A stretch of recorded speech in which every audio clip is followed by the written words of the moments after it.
Hello tout le monde, bienvenue dans une nouvelle vidéo. Aujourd'hui, deuxième vidéo sur le thème de l'écriture sur ma chaîne. Si vous n'avez pas vu la première vidéo, je vous invite tout de suite à aller la voir quelque part par ici. Je vous ai emmené avec moi pendant une semaine dans ma vie d'auteur. Et aujourd'hui, on va parler de la plus grande difficulté d'un écrivain. Avant de commencer, n'hésitez pas à vous abonner à la chaîne si le contenu vous plaît et à laisser un petit like sous la vidéo, ça fait toujours plaisir. Et on commence tout de suite après le générique.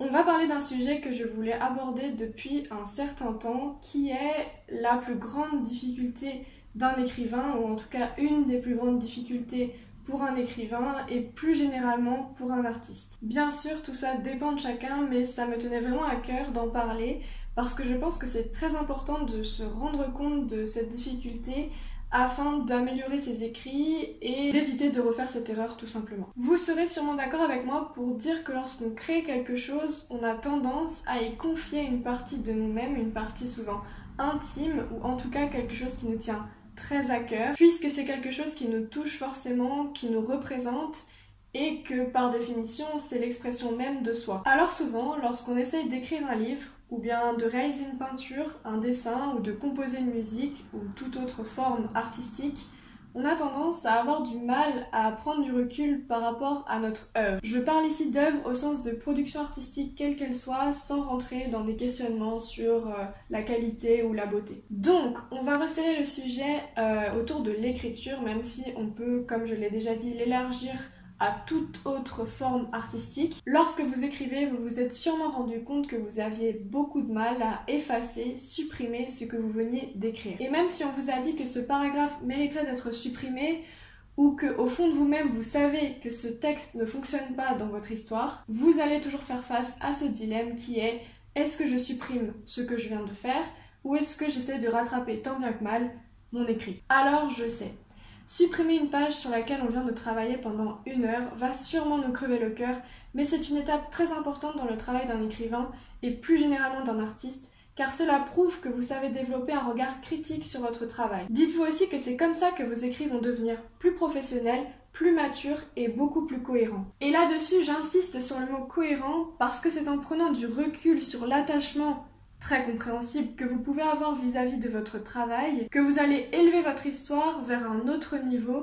en la rendant plus compréhensible et plus lisible. N'oubliez pas non plus qu'un auteur écrit la plupart du temps avec la finalité d'être lu. Donc, un bon auteur doit se poser les bonnes questions pour son livre et pour sa bonne compréhension. Concernant la page que vous venez d'écrire, si cela vous brise trop le cœur de la supprimer, vous pouvez toujours la mettre de côté et soit la réutiliser pour une autre histoire, soit l'utiliser plus tard dans le récit. Je vous conseille vraiment de vous prêter à l'exercice et si vous avez trop peur de perdre une part essentielle de votre histoire, sachez qu'il est toujours possible tout simplement de copier-coller le passage en question dans un autre fichier texte en attendant. Pour ma part, c'est ce qu'il m'arrive très souvent de faire. J'ai 3 voire 4 fichiers texte différents pour un même livre. Le premier qui est le manuscrit, le deuxième qui va être le plan de mon histoire, et le troisième qui va être une sorte de fourre-tout dans laquelle je mets tous les passages dont je n'arrive pas à me séparer de peur de perdre une part cruciale pour mon histoire. Et le quatrième fichier qu'il m'arrive d'avoir, c'est tout simplement les fiches personnages, mais ce sera le sujet d'une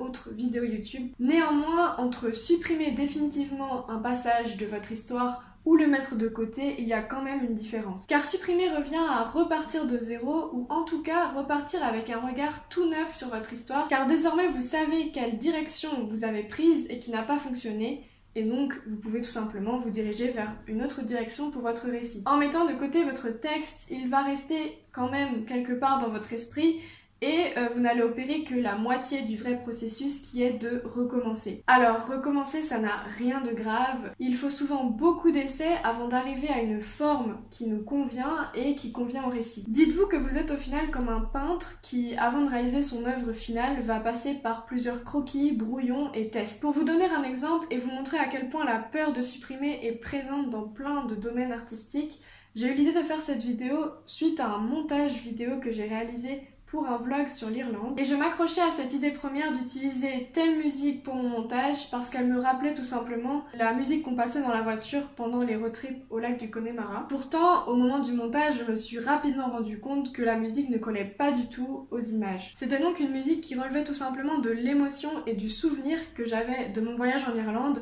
mais qui ne servait pas du tout le montage. Je savais donc au fond de moi que j'aurais dû supprimer cette musique depuis le début, pourtant j'ai choisi de m'acharner avec cette idée et de réaliser tout un montage autour de la musique, de couper les plans pour qu'elle tombe en rythme, etc. Alors je ne dis pas ici que s'acharner est une mauvaise chose.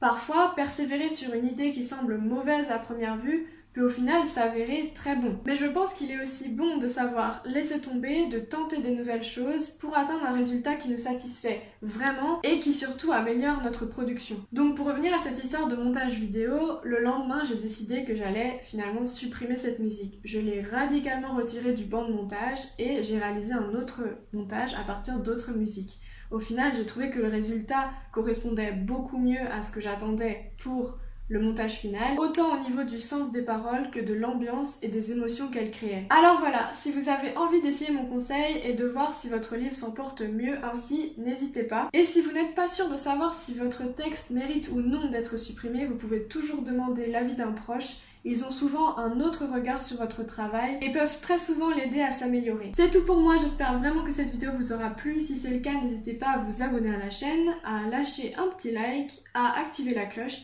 Et en attendant, je vous dis à dimanche. Bye!